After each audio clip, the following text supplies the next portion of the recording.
नमस्कार, मैं हूं आकांक्षा पांडे और आप देख रहे हैं IBC 24 मध्य प्रदेश के सबसे बड़े बुलेटिन मध्य प्रदेश में आज क्या हुआ खास में आप सभी का स्वागत है। तो खबरों का रुख जरूर करेंगे, लेकिन आइए आपको बताते हैं 7 बजे की 7 बड़ी खबर। तो मध्य प्रदेश की 9 सीटों पर कल मतदान होना है और देखिए तैयारी पूरी हो चुकी है। अब आपकी बारी है, आपको इन 9 सीटों पर घर से बाहर निकलना है और फिर मतदान करना है। और चौथे चरण के लिए भी सियासी दलों ने अपनी पूरी ताकत झोंक दी है। कमलनाथ और नकुलनाथ कहां से गायब है, किसने ये बयान दिया है, ये भी आपको बताएंगे। ताई की नाराजगी पर अब मध्य प्रदेश में काफी सियासत हो रही है, आखिर ताई नाराज क्यों है ये भी आपको बताएंगे। और आखिर भोपाल में फिर से गैस कांड क्यों याद आया है, इसका भी खुलासा करेंगे। इसके साथ ही आपको बताएंगे कि सोते समय किसान का कत्ल कहां पर हुआ है और कौन गंभीर रूप से घायल हुआ है। कातिल रफ्तार का कहर आज फिर मध्य प्रदेश में देखने को मिला है, कहां पर सड़क हादसे हुए ये भी आपको बताएंगे। तो 7 बजे की 7 बड़ी खबर है और अब हर एक खबर का पूरा अपडेट इस बुलेटिन में आप तक पहुंचाते हैं। तो मध्य प्रदेश की 9 लोकसभा सीटों पर कल तीसरे चरण का मतदान होगा, जिसमें भोपाल, मुरैना, विदिशा, राजगढ़, बैतूल, गुना, ग्वालियर, भिंड, सागर लोकसभा सीट शामिल है। मुरैना से बीजेपी प्रत्याशी शिवमंगल सिंह तोमर और कांग्रेस प्रत्याशी सत्यपाल सिंह सिकरवार के बीच मुकाबला है। राजगढ़ की बात की जाए तो दिग्विजय सिंह, उनके सामने वर्तमान सांसद रोडमल नागर चुनौती पेश कर रहे हैं। राजगढ़ के अलावा अगर दूसरे सीट की बात की जाए, भोपाल की बेहद high profile seat Madhya Pradesh की राजधानी आलोक शर्मा पूर्व महापौर रहे हैं और अरुण श्रीवास्तव ये भी कांग्रेस के कद्दावर नेता हैं, इनके सामने चुनावी जंग कल देखने को मिलेगी। विदिशा हाई प्रोफाइल सीट में शुमार, शिवराज सिंह चौहान यहां से एक बार फिर से दावेदारी पेश कर रहे हैं। 4 बार यहां के वो सांसद रह चुके हैं। प्रताप भानु शर्मा 33 साल बाद फिर से कांग्रेस ने इनके ऊपर दांव लगाया है। सागर की बात की जाए, लता वानखेड़े पर यहां पर दांव लगाया है बीजेपी ने और उनके सामने है गुड्डू राजा बुंदेला। सागर का भी ये रण बेहद खास है और कल इन दोनों ही प्रत्याशियों की किस्मत ईवीएम में कैद हो जाएगी। Guna high profile seat Jyotiraditya Scindia जो कि इस बार गुना से बीजेपी के पक्ष से चुनाव लड़ रहे हैं और उनके सामने राव यादवेंद्र सिंह। इसी तरह ग्वालियर की बात की जाए, पूर्व मंत्री भारत सिंह कुशवाहा का मुकाबला है पूर्व विधायक प्रवीण पाठक से और यहां पर तीसरा मोर्चा यानी कि बसपा ने भी इन दोनों की टेंशन बढ़ा दी है। भिंड की अगर बात की जाए तो वर्तमान सांसद संध्या राय को यहां से टिकट दिया गया है और इनके सामने है विधायक फूल सिंह बरैया और इनकी भी मुश्किलें यहां पर बढ़ा रही है बसपा। मुरैना की बात की जाए, शिवमंगल सिंह तोमर और उनके सामने है सत्यपाल सिंह सिकरवार जो कि इससे पहले भाजपा में थे लेकिन अब चुनौती दे रहे हैं भाजपा को ही।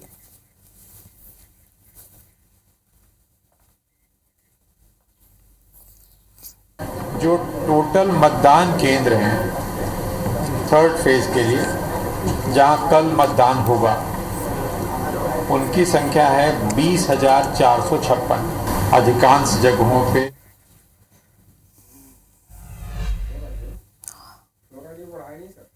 लोकसभा चुनाव के तीसरे चरण में 9 लोकसभा सीट पर कल मतदान होना है।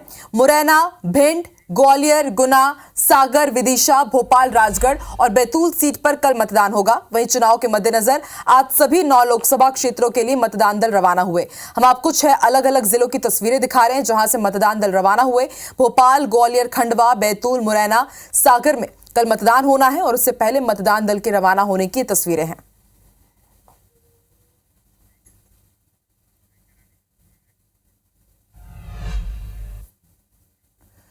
इधर मुरैना जिले के नूरपुर गांव में ग्रामीणों ने मतदान का बहिष्कार कर दिया। दरअसल गांव में स्कूल नहीं है और उससे ग्रामीणों ने लोकसभा चुनाव का बहिष्कार कर दिया है। कल ही यहां पर मतदान होना है। ग्रामीणों का कहना है कि साल 2016 से पहले गांव में एक स्कूल था जिसमें गांव के बच्चे पढ़ने के लिए जाते थे, लेकिन साल 2016 के बाद शासन ने स्कूल को बंद करा दिया। इस कारण अब इनके बच्चे पढ़ाई से वंचित हैं। साथ ही ग्रामीणों ने यह भी बताया कि पानी बिजली की समस्या से उन्हें जूझना पड़ता है। इधर बहिष्कार की सूचना मिलने के बाद जनपद सीईओ मौके पर पहुंचे और ग्रामीणों को समझाने की कोशिश की, लेकिन ग्रामीणों ने उनकी एक ना सुनी। ग्रामीणों ने कहा कि जब तक कलेक्टर आकर उन्हें लिखित में आश्वासन नहीं देंगे तब तक जाकर वो मतदान नहीं करेंगे।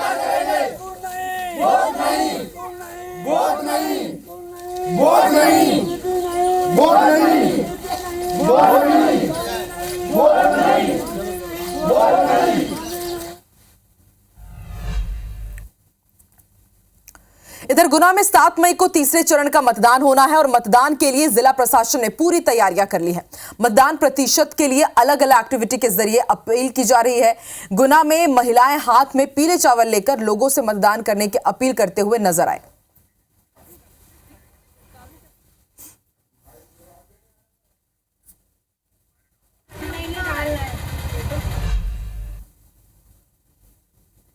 और अब बात करते हैं उज्जैन की, जहां पर चौथे चरण के तहत मतदान होना है।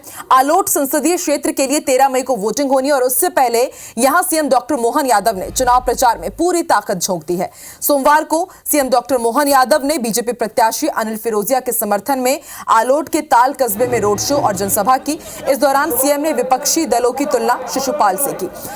सीएम ने कहा कि शिशुपाल ने जिस तरह से 100 गलतियां की, उसके बाद श्री कृष्ण ने सुदर्शन चक्र से उनका वध किया था, उसी तरह जनता भी 13 मई को कमल के निशान का बटन दबाकर विपक्षियों का वध कर देगी। सीएम डॉक्टर मोहन यादव ने उज्जैन के तराना में भी जनसभा की और जनता से बीजेपी प्रत्याशी अनिल फिरोजिया को वोट देने की अपील की।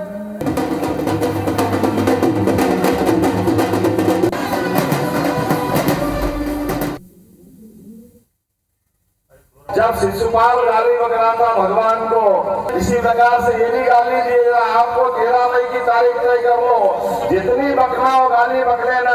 भगवान ने कहा हो गए सो पूरे, धम्म से उसका हाथ सिर कटा और शिशुपाल गिरा।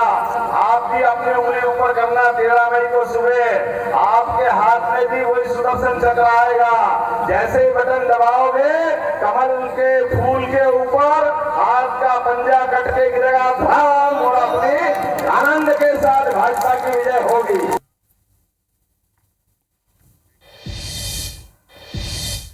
तो एक तरफ सीएम डॉक्टर मोहन यादव ने यहां पर मोर्चा संभाला हुआ है, तो दूसरी तरफ आज कांग्रेस नेता राहुल गांधी भी मध्य प्रदेश के दौरे पर रहे।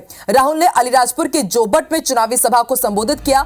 इस दौरान उन्होंने रतलाम झाबुआ सीट से कांग्रेस प्रत्याशी कांतिलाल भूरिया को जिताने की अपील की है। मंच से आदिवासी मतदाताओं को साधते हुए राहुल गांधी ने बीजेपी पर निशाना साधा। राहुल गांधी ने जातिगत जनगणना की बात भी दोहराई। वहीं खरगोन में राहुल गांधी ने कांग्रेस उम्मीदवार पोरलाल खड़ते के समर्थन में विशाल चुनावी रैली को संबोधित किया। राहुल गांधी ने पीएम नरेंद्र मोदी पर संविधान खत्म करने का एक बार फिर आरोप लगाया। सारे के सारे गरीब लोगों की लिस्ट बनेगी।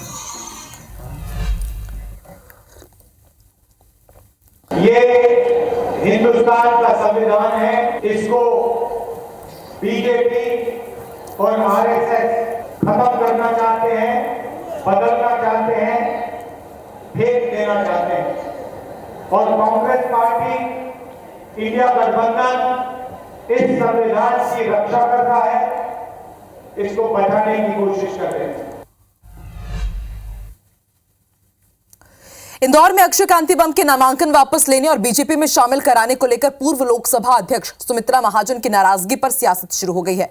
कांग्रेस मीडिया विभाग के अध्यक्ष मुकेश नायक ने कहा कि सुमित्रा महाजन बहुत सुलझी हुई नेता हैं, उनकी सभी लोग तारीफ करते, यही कारण है कि वो लोकसभा अध्यक्ष के पद पर पहुंची थी। लेकिन कैलाश विजयवर्गीय अलग तरह के नेता हैं। कैलाश विजयवर्गीय और इंदौर के नेताओं ने लोकतंत्र की हत्या की है।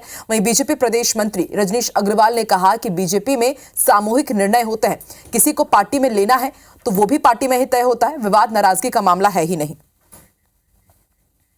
सुमित्रा महाजन एक बहुत सधी हुई नेत्री है इंदौर की। उनकी तुलना में जो कैलाश विजयवर्गीय जी हैं, उनकी राजनीति बहुत हलकट है और उन्होंने उसी हलकट राजनीति पर इशारा किया है कि भाई जब इंदौर का चुनाव वो जीत रहे थे तो दल बदल की क्या आवश्यकता थी। अब ये हो गया है कि अक्षय बम की स्थिति बीजेपी में बहुत असहज हो गई है। किसी भी नेता को या विधायक को या प्रत्याशी को पार्टी में लेने से पहले संबंधित स्तर पर एक प्रक्रिया होती है, उस प्रक्रिया का पालन होकर ही निर्णय होते हैं। भारतीय जनता पार्टी में सामूहिक निर्णय होते हैं, इसलिए मुझे लगता है कि इस प्रकार की खबरें केवल मीडिया की अटकलें भरे हैं। तो कल मध्य प्रदेश में तीसरे चरण का मतदान होना है, लेकिन उससे पहले ही मध्य प्रदेश में चौथे चरण का चुनाव प्रचार तेज हो गया है।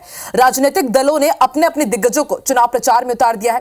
13 मई को होने वाले चौथे चरण के लिए कांग्रेस के पक्ष में राहुल गांधी मध्य प्रदेश रहेंगे, तो वहीं बीजेपी के पक्ष में प्रधानमंत्री नरेंद्र मोदी चुनावी रैली करेंगे। पीएम मोदी 7 मई को खरगोन में और धार में बीजेपी प्रत्याशी के पक्ष में जनसभा करेंगे, तो वहीं राहुल गांधी झाबुआ और खरगोन लोकसभा सीट पर पार्टी का प्रचार करेंगे। कांग्रेस की माने तो चौथे चरण में ज्यादातर आदिवासी बाहुल्य इलाकों में वोटिंग होनी है, इसलिए राहुल गांधी इन इलाकों में कांग्रेस के लिए प्रचार करेंगे। वहीं बीजेपी का कहना है कि पीएम मोदी ही नहीं, केंद्रीय गृह मंत्री अमित शाह, राष्ट्रीय अध्यक्ष जेपी नड्डा सहित मुख्यमंत्री मोहन यादव और प्रदेश अध्यक्ष वीडी शर्मा भी पार्टी का प्रचार कर रहे हैं। राहुल गांधी जी की बात करें, प्रियंका गांधी जी की बात करें, जीतू पटवारी जी की बात करें, तो हम लोग धुआंधार प्रचार प्रसार में लगे हुए थी। भाई बहनों का स्नेह, प्रेम, समर्पण, समर्थन कांग्रेस को हमेशा मिलता रहा, आगे भी मिलेगा। प्रधानमंत्री जी, राष्ट्रीय अध्यक्ष जी, केंद्रीय गृह मंत्री जी और अन्य भाजपा के केंद्र के नेता बराबर मध्य प्रदेश में कैंपेन कर रहे हैं। उसका कारण स्पष्ट है कि मध्य प्रदेश में 29 की 29 सीटों पर पहले, दूसरे, तीसरे, चौथे हर चरण में जन कृपा भारतीय जनता पार्टी के साथ। प्रधानमंत्री नरेंद्र मोदी कल खरगोन में विशाल जनसभा को संबोधित करेंगे। खरगोन के बीजेपी प्रत्याशी हैं गजेंद्र सिंह पटेल और खंडवा के बीजेपी प्रत्याशी ज्ञानेश्वर पाटिल के समर्थन में सभा करेंगे। प्रधानमंत्री की सभा की तैयारियों को अंतिम रूप दिया जा रहा है। पीएम नरेंद्र मोदी की जनसभा को लेकर सुरक्षा के भी पुख्ता इंतजाम किए गए हैं। हेलीपैड से लेकर सभा स्थल तक पीएम मोदी की 3 लेयर सुरक्षा व्यवस्था में वो घिरे रहेंगे। साथ ही करीब 1200 से ज्यादा पुलिस जवानों के साथ एसपी, एएसपी और डीएसपी स्तर के अधिकारी तैनात रहेंगे। सभा के लिए करीब 2.5 लाख स्क्वायर फीट का डोम तैयार किया जा रहा है। सभा के लिए रूट भी डाइवर्ट किया गया है। बीजेपी के दिग्गज नेताओं ने सभा स्थल पहुंचकर जायजा लिया। प्रधानमंत्री जी आ रहे हैं और उसको लेकर के सब तैयारियां चल रही है, सब पंडाल तैयार हो रहा है, जनता भी तैयार है आने के लिए। जनता में उत्सवी माहौल है। प्रधानमंत्री जी आ रहे हैं, इस बात को लेकर के अपार उत्साह है जनता में। एडीजी स्तर के अधिकारी और देख रहे हैं, 3 डीआईजी और 1 आईजी, कम से कम 1200 का बल लगा हुआ है। सुरक्षा को लेकर जो प्रोटोकॉल होता है उसको मद्देनजर रखते हुए चाक चौबंद व्यवस्था की गई। केंद्रीय मंत्री ज्योतिरादित्य सिंधिया 2 दिवसीय दौरे पर ग्वालियर पहुंचे, जहां से वो सीधे शिवपुरी के लिए रवाना हुए। शिवपुरी में सिंधिया रात गुजारेंगे और उसके बाद गुना लोकसभा सीट के पोलिंग बूथ का दौरा करेंगे। इस दौरान ग्वालियर एयरपोर्ट पर मीडिया से बात करते हुए उन्होंने बीजेपी की जीत का फिर दावा किया। सिंधिया ने कहा कि मध्य प्रदेश की सभी लोकसभा सीट हम जीत रहे हैं, हमें पूरा विश्वास है। इस दौरान मां माधवी राजे सिंधिया की तबीयत खराब होने के सवाल पर वो भावुक भी नजर आए। उन्होंने कहा कि मां की हालत बहुत नाजुक है। पूर्ण विश्वास है कि इस फेज में भी भारतीय जनता पार्टी का परचम मध्य प्रदेश के सातों सीट में लहराएगा। इस फेज में 7 सीट हैं, 4 हमारे हैं और 3 भोपाल डिवीजन के हैं। सातों सीट पर भारतीय जनता पार्टी का परचम लहराएगा। अभी नाजुक है, बहुत नाजुक है। और फिलहाल बुलेटिन में वक्त एक छोटे से ब्रेक का, कहीं मत जाइए। ब्रेक के बाद आपको बताएंगे कि भोपाल में फिर क्यों याद आया गैस का।